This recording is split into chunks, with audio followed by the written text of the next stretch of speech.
কোয়েলের আসল নোংরা রূপ রাইয়ের সামনে তুলে ধরার জন্য, রাইয়ের চোখ খুলে দেওয়ার জন্য এবার জান লড়িয়ে দিবে স্রোত এবং সার্থক। হ্যাঁ বন্ধুরা, ভিডিওতে লাইক দিয়ে দেখতে থাকুন। সার্থকের বাবা কোয়েলের গোটা রিপোর্টস পড়ার পর শিওর হয়ে বলতে থাকে যে আমি 110% শিওর হয়ে স্রোত তোকে আমি বলতে পারি যে এই গোটা রিপোর্টসটা একদমই ভুয়া বানোয়াট, কারণ এটা অন্য কোনো পেশেন্টের রিপোর্ট এনে এখানে কোয়েলের নাম বসিয়ে দেওয়া হয়েছে, এছাড়া অন্য কোনো কিছুই না। কারণ এরকম একটা গুরুতর অসুস্থ অবস্থায় যদি কোনো পেশেন্ট থেকে থাকে তাহলে তো সেই পেশেন্টের সিমটমস থেকে শুরু করে তার থেকে বড় কথা তার মুখে রুচি অবধি চলে যাবে। আর এখানে কিনা তোরা বলছিস যে ও দিব্যি খেতে পারছে, ঘুমোতে পারছে, সব কিছুই করতে পারছে, এরকমটা তো অসম্ভব। তুই একজন ডক্টর হয়ে তুই একবার ভেবে দেখ না। তখন এই কথা বলে আমাদের সার্থক বলতে থাকে যে হ্যাঁ, আমাদের হসপিটালে হাজারো এরকম সার্জারি হয়ে থাকে, সেখানে তো আমরা পেশেন্টের বডিতেও যথেষ্ট পরিমাণে এরকম সিমটমস দেখতে পাই, স্কিনের র্যাশ হয়ে যায়, অনেক রকম সিমটমস থাকে। স্রোত কটা আমি তোমাকে গুনে বলবো বলো তো?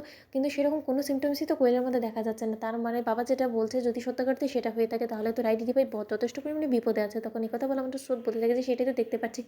তখন সার্থক বলতে থাকে কিন্তু এসব করে কোয়েলের লাভটাই বা কী হবে বলো তো? আর এরকম ভুয়া রিপোর্টসগুলো বানিয়ে দেওয়ার জন্য তো যথেষ্ট পরিমাণে টাইমের প্রয়োজন। এই কাজে সহযোগিতাই বা কে করলো কোয়েলকে? ওদিকে কথা বলে আমাদের স্রোত বলতে থাকে যে যদি খুব একটা ভুল না হয়ে থাকে, এরকম ভুয়া সার্টিফিকেট থেকে শুরু করে ভুয়া ছবি থেকে শুরু করে সব কিছুই একজনই এক্সপার্ট, আর সেটা হলো গিয়ে আমার মিসদি ভাই। মিসদি ভাইয়ের দ্বারা সব কিছু সম্ভব। যদি আমি খুব একটা ভুল না হয়ে থাকি তাহলে হয়তো বা মিসদি ভাই কোয়েলের সাথে হাত মিলিয়ে রায় দিদি ভাইয়ের উপরে প্রতিশোধ নেওয়ার চেষ্টা করছে, আর সেটা হয়তো আমাদের সকলের চোখে ধুলো দিয়ে। ওদিকে এই কথা বলে আমাদের সার্থক বলতে থাকে কিন্তু আমরা এই বিপদের হাত থেকে রায় দিদিভাইকে কী করে উদ্ধার করবো?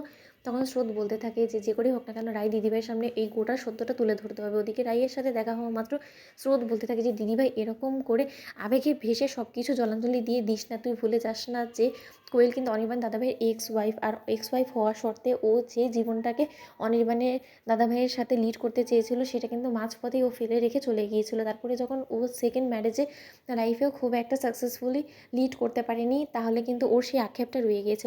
ওর সেই আক্ষেপটাকে ও পূরণ করার জন্যই কিন্তু আবারও তোদের সংসারে ফিরে এসেছে। ও সব কিছু তোর থেকে কেড়ে নিয়ে তোকে পথের ভিখিরি করে তারপরে তোকে ছেড়ে দিবে। তুই বুঝতে পারছিস না কেন বলতো? অনি দাদা ভাইকে ও শুধুমাত্র ব্যবহার করছে, এছাড়া কোনো কিছু না। ও চায় যে ও যে অতীত জীবনে যেগুলো ফেলে রেখে এসেছে সেগুলোকে ফিরে পেতে। তার জন্যই ও মিথ্যে ক্যান্সারের অভিনয় করছে। ও ভাবছে যে ও হয়তো বা এরকম মিথ্যে অসহায় হওয়ার যদি অভিনয় করে তাহলে হয়তো বা ওর সকল ইচ্ছে তুই পূরণ করবি, আর ওর ইচ্ছেগুলো পূরণ করতে করতে তুই এক পর্যায়ে নিজের সব কিছু হারিয়ে ফেলবি। তুই আমার কথাটা মিলিয়ে নিস? তখন এই কথা বলা মাত্র রাই বলতে থাকে যে প্লিজ স্রোত, তুই ভুলে যাস না যে ওটা আমার সংসার, আর আমার সংসারে কী হচ্ছে না হচ্ছে সেটা নিশ্চয়ই তোর থেকে আমার শেখার কোনো প্রয়োজন নেই, কারণ আমি যথেষ্ট পরিমাণে বুঝতে পারি সব কিছু। আর আমি খোলা চোখে যা কিছু দেখেছি, তারপর আর যাই হোক না কেন আমি কোয়েলকে অন্তত কোনো মতেই অপরাধী বলে ভাবতে পারবো না, কারণ কোয়েল যথেষ্ট পরিমাণে সিরিয়াস কন্ডিশনে আছে। আর ওই বেচারির এসব মিথ্যে অভিনয় করে কোনো কিছু লাভও হবে না। তাই তুই প্লিজ এরকম ভুয়া কথা বলা বন্ধ কর। তো বন্ধুরা, ভিডিওটা ভালো লাগলে লাইক এবং সাবস্ক্রাইব